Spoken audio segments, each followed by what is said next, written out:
सबसे पहले बात करेंगे हरदोई की। हरदोई में 6 दिन से लापता बच्चे का शत विशत हालत में शव गन्ने के खेत में मिला है। पोस्टमार्टम के लिए भेजने के लिए शव के टुकड़े एकत्र कर पहले पॉलिथीन और फिर कफन में रखे गए। पुलिस का दावा है कि हत्या के बाद में शव खेत में फेंका गया होगा और मवेशियों ने नोच खाया। 5 दिन पहले बच्चा खेलते समय लापता हो गया था और मामला शाहबाद कोतवाली क्षेत्र का है। हत्या के खुलासे के लिए टीम का गठन किया गया है। टीम मामले की जांच कर रही है। 18 अक्टूबर की रात को 9 बजे लालपुर गांव के ग्राउंड में बच्चा 11 वर्षीय बालक खेल रहा था। उसके फादर ने उसको घर जाने के लिए कहा था, वो घर नहीं पहुंचा था। इस संबंध में पुलिस को सूचना दी गई थी। पुलिस ने सर्च ऑपरेशन चलाया था। निरंतर सर्च ऑपरेशन ये चल रहा था। गांव वाले भी सर्च कर रहे थे। तत्काल अभियोग दर्ज किया गया था। इसी क्रम में आज दोपहर 1:15 बजे गाँव से लगभग 1.5 किलोमीटर दूर गन्ने के खेत में बच्चे की डेड बॉडी मिली है। Dead body partly decompose state में है। डेड बॉडी को कब्जे में लेके पोस्टमार्टम हेतु मॉर्चरी भेजा गया है, जहां इसका डॉक्टरों के पैनल से पोस्टमार्टम कराया जाएगा। 19 तारीख को जब मैंने गांव में तहकीक किया, पूछा बताया तो छोटे लाल सनाब विश्राम उन्होंने बताया कि बच्चा मेरे घर खेल रहा था। तो हमने कहा फिर कहाँ गया? उन्होंने कहा हमें नहीं मालूम, हमने बच्चों को भगा दिया और तुम्हारा ही बच्चा पहचान पाया और किसी का बच्चा नहीं पहचाना। और वो बच्चा का शरीर नंग है, एक पैर है और वहाँ एक नहीं है। आगरा में पुलिस ने इनामी बदमाश को गिरफ्तार कर लिया। बदमाश नदीम पर 25,000 रुपए का इनाम घोषित किया गया। नदीम बीते 2 साल से गैंगस्टर के मामले में फरार चल रहा है और नदीम पर हरिपर्वत थाने में मुकदमा दर्ज किया गया था। मुखबिर की सूचना पर पुलिस ने यह गिरफ्तारी की है। आज दिनांक 24 अक्टूबर 2024 को एसओजी सर्विलांस नगर जोन और थाना हरिपर्वत की संयुक्त टीम ने मुकदमा अपराध संख्या 547/22 थाना हरिपर्वत अंतर्गत गैंगस्टर एक्ट में 2 साल से वांछित चल रहे 25,000 के इनामी अभियुक्त नदीम उर्फ गोलू को गिरफ्तार कर लिया है। अभियुक्त को आवश्यक विवेचनात्मक कार्रवाई करते हुए माननीय न्यायालय के समक्ष प्रस्तुत करके न्यायिक अभिरक्षा में भेजा जा रहा है। उत्तरकाशी में हिंदू संगठनों की जन आक्रोश रैली में जमकर हंगामा हुआ और पुलिस की लगाई गई बैरिकेडिंग से आगे जाने की मांग पर अड़े कार्यकर्ताओं पर पुलिस ने हल्का बल प्रयोग कर खदेड़ दिया। आपको बता दें कि उत्तरकाशी में संयुक्त सनातन धर्म रक्षक दल का कहना है कि इलाके में अवैध रूप से मस्जिद बनाई जा रही है और इसके साथ ही क्षेत्र में बाहरी लोगों द्वारा किए गए अतिक्रमण को लेकर हिंदू जन आक्रोश महारैली निकाली गई। शहर के हनुमान चौक पर कई हिंदू संगठन और व्यापार मंडल के लोग एकत्रित हुए। महारैली में हिंदुत्व के बड़े चेहरे स्वामी दर्शन भारती, लखपत भंडारी और साथी राकेश जैसे लोग भी शामिल हुए।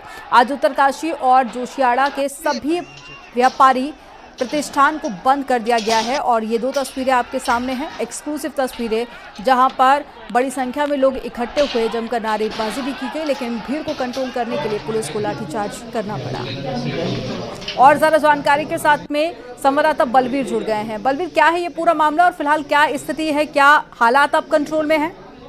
बिल्कुल, जो यहाँ पे जो कंडीशन बनी है, जब धरना प्रदर्शन हो रहा था तो पुलिस ने पूरी तरह से बैरिकेड लगा के जो प्रदर्शन कर रहे थे हिंदू संगठन के जो जुड़े हुए लोग हैं उनको रोक दिया था। पर 1 घंटे से ज्यादा का समय हो गया था तो और ऊपरी जो पहाड़ी पड़ती है उसके ऊपर से कुछ शरारती तत्वों ने पत्थरों की बौछार इन लोगों पे कर दी, जिसके चलते कुछ पुलिस जवान और कुछ जो हिंदू संगठन से जुड़े जो नेता है वो घायल हुए हैं, जिन्हें अस्पताल लाया गया है, जहां उनका इलाज चल रहा है। और हिंदू संगठन से जुड़े सभी लोगों का कहना है कि ऊपर से जो दूसरे समुदाय के जो लोग रहते हैं उन्होंने ये पथराव किया है और काफी आक्रोश है। और जो आक्रोश दिख भी रहा है, लगातार घेराव किया हुआ है डीएम कार्यालय का, पूरी तरह से वहां पे जो स्थानीय लोग हैं सभी पहुंच गए हैं और लगातार नारेबाजी जिला प्रशासन और पुलिस के खिलाफ कर रहे हैं। और सभी की एक ही मांग है कि जब शांतिपूर्ण ढंग से ये धरना जब आगे बढ़ रहा था, प्रदर्शन आगे बढ़ रहा था, क्यों इन्हें रोका गया और क्यों आगे जो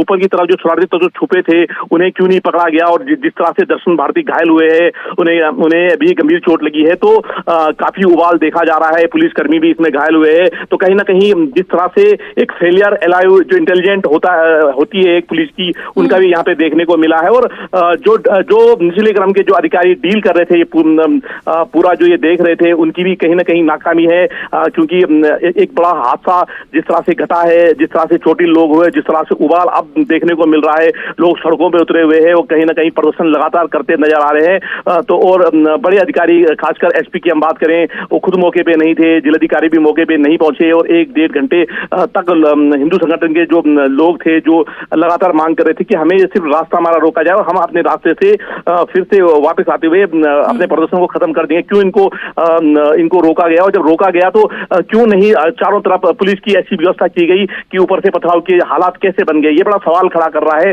ये पूरी तरह से पुलिस की जो इंटेलिजेंट है वो पूरी तरह से फेलियर यहाँ पे नजर आ रही है और कई लोगों को चोटें आई है और आक्रोश काफी बढ़ गया है। तो तनाव की स्थिति पूरी तरह से अब देखने को मिल रही है, जो कहीं ना कहीं ठीक है बलवीर, आप नजर बनाए रखिएगा। जानकारी देने के लिए बहुत शुक्रिया आपका।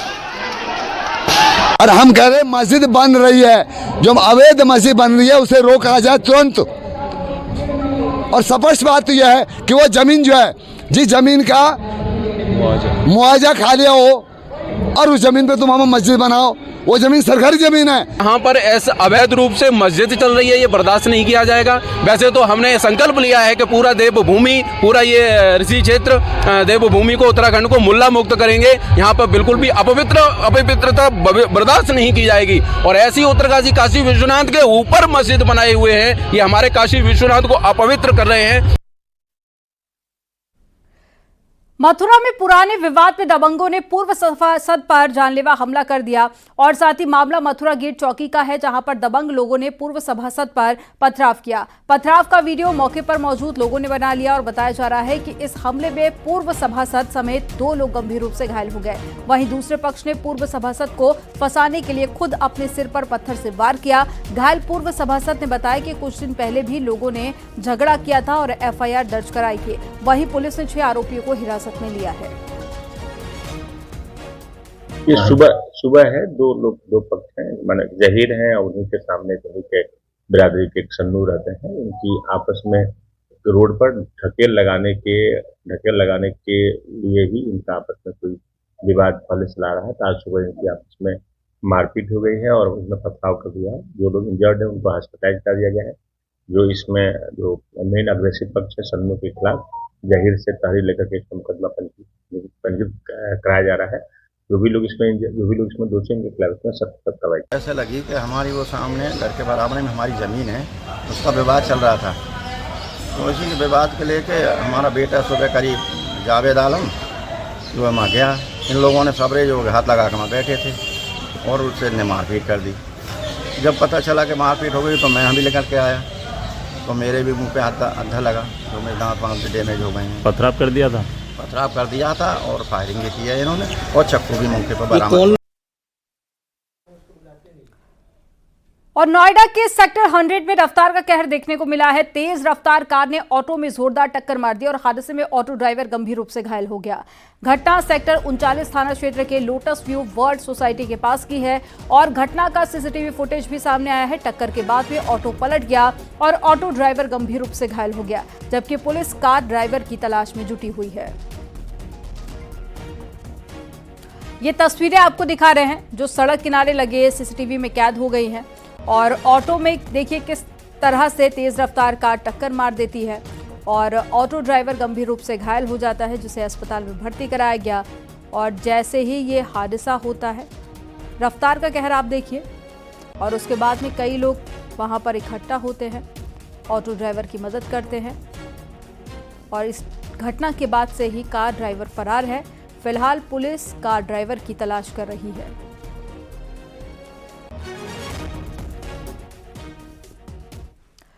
लखनऊ के गोमती नगर इलाके में एक पूर्व आईएएस से 1 करोड़ रुपए की ठगी हो गई। ठग दंपति ने शराब की दुकान दिलाने का झांसा देकर पूर्व आईएएस हरिप्रसाद सिंह से ठगी की है। आरोपी राकेश ने हरिप्रसाद को झांसे में लिया और बताया गया कि उसके पास में शराब की 84 दुकानों का लाइसेंस है, तो तमाम अफसरों के पैसों को इन्हीं दुकानों के जरिए निवेश करता है। आबकारी विभाग ने अपने पहुंच का हवाला देकर राकेश ने हरिप्रसाद को भी झांसे में ले लिया। कई महीने चक्कर लगाने के बाद भी जब हरिप्रसाद को शराब की एक भी दुकान का लाइसेंस नहीं मिला, तब उन्हें ठगे जाने का एहसास हुआ और गोमती नगर थाने में शिकायत की। जांच में पता चला है कि राकेश और उसकी पत्नी कई लोगों से ठगी कर चुके हैं। गोमती नगर पुलिस ने राकेश को हिरासत में लेकर कार्रवाई शुरू कर दी है।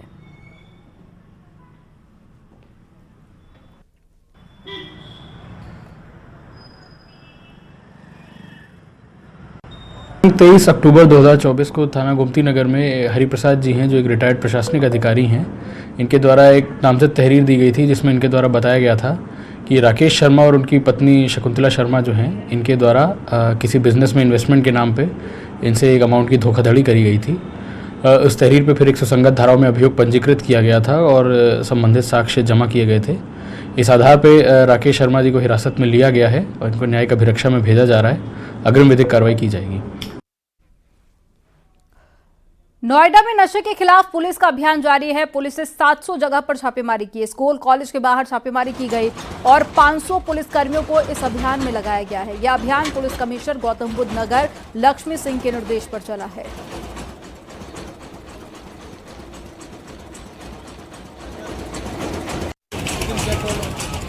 ऑपरेशन प्रहार का सेकेंड फेज़ हमने लॉन्च किया है, जिसमें तीनों जोन के तीनों डीसीपी के नेतृत्व में सीधे पर्यवेक्षण में इस समय 700 से अधिक लोकेशंस पर हमारी सर्च और रेड चल रही है। इस ऑपरेशन को बृहद स्तर पर प्लान करने के लिए 500 से अधिक सिविलियन पुलिस बल, 1.5 कंपनी यानी कि 5 प्लाटून पीएसी, जो हमारे जनपद की स्वॉट टीम है, सीआरटी टीम है, एंटी नारकोटिक्स की टीम है और जो हमारे अपने कमांडोज की टीम उपलब्ध है, उन्हें भी लगाया गया है। आगरा में एक हैरान करने वाला मामला सामने आया है। यहां पर किसान को 2 महीने तक कैंसर रोगी की तरह मानसिक, शारीरिक और आर्थिक पीड़ा झेलनी पड़ी और खांसी की शिकायत पर डॉक्टर ने लैब से जांच कराई और कैंसर बताकर लाखों का खर्च बता दिया। परिवार बीमारी की बात सुनकर दहशत में आ गया। परिजन पहले मुंबई और फिर नोएडा के अस्पताल ले गए। दोनों ने रिपोर्ट नेगेटिव बताई। इस पर पुलिस आयुक्त और सीएमओ से शिकायत की गई। 21 महीने बाद मामले में 2 पैथोलॉजिस्ट के खिलाफ केस दर्ज किया गया। पीड़ित ने जांच कराने वाले 3 डॉक्टरों पर भी साजिश में शामिल होने का आरोप लगाया है।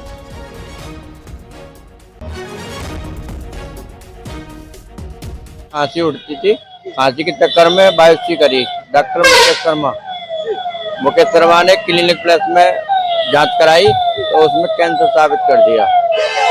फिर मैंने कही डॉक्टर और कुछ बताओ उपाय, फिर मैंने परसोत्तम देवी में भेज दिया, वहाँ भी कैंसर साबित किया उन्होंने भी। फिर बोले क्या पैसे का जल्दी इंतजाम करो, 4-5 महीने का खेल है आपका। मुकेश शर्मा ने कही, मुकेश शर्मा ने बताए 7-8 लाख और उसके बाद फिर मैंने कि हम पे इतने पैसे कहाँ हैं, हम तो किसान आदमी हैं। बाराबंकी में घर में खाना बनाते समय गैस सिलेंडर में आग लग गई और इस हादसे में 4 लोग झुलस गए। घर में खाना बनाते समय गैस सिलेंडर लीक होने से आग लगी है और इसके बाद में आग बुझाते समय परिवार की 2 महिलाएं और 2 पुरुष झुलस गए। देखते ही देखते आग ने विकराल रूप ले लिया और पूरा घर जलकर खाक हो गया। इतना ही नहीं, आसपास के घरों में भी आग की लपटें देखी गई और सूचना पर पहुंची फायर ब्रिगेड की टीम ने कई घंटे की मशक्कत के बाद में आग पर कंट्रोल किया। पुलिस ने सभी घायलों को इलाज के लिए सीएचसी में भर्ती कराया है। सफदरजंग थाना क्षेत्र के करमुल्लापुर गांव की ये घटना है।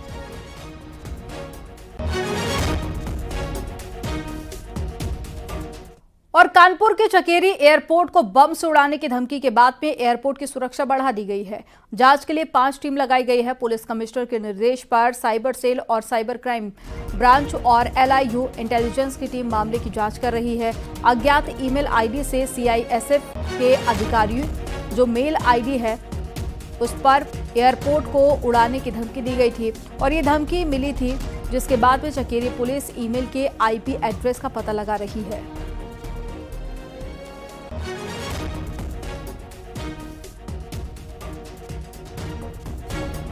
जिसमें CISF ने ये एक रिटर्न में दिया था कि उनको एक धमकी मिली है चकेरी एयरपोर्ट के लिए। उस सूचना पे FIR करने की गई है चकेरी और मेरे द्वारा कंसर्निंग को हिदायत दी गई है कि इसमें जो है जो भी डिटेल है, जो भी साइबर सेज का है, उसमें तहकीकात करें और इसको तथ्यों का पता लगाएं और जो भी दोषी है उनके विरुद्ध सख्त कार्रवाई करें।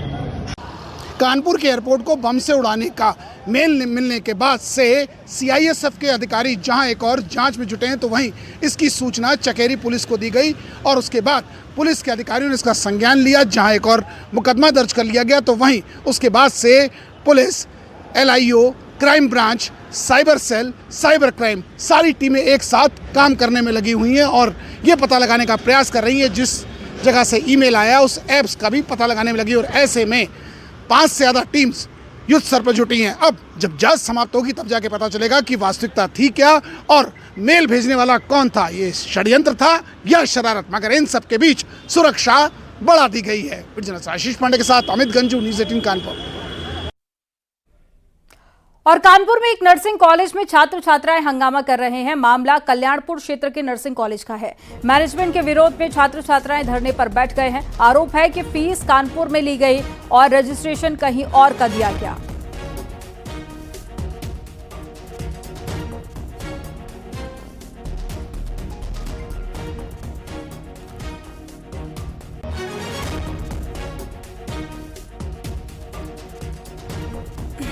तो कानपुर में छात्र छात्राओं का हंगामा देखा गया है। तस्वीरें आप देख रहे हैं और फीस कहीं और ली गई थी, जिसके बाद फिर रजिस्ट्रेशन कहीं और का दे दिया गया, जिसको लेकर छात्र छात्राओं ने अपना गुस्सा जाहिर किया और साथ ही हंगामा भी किया। हालांकि कॉलेज प्रबंधन की तरफ से समझाने की कोशिश की गई।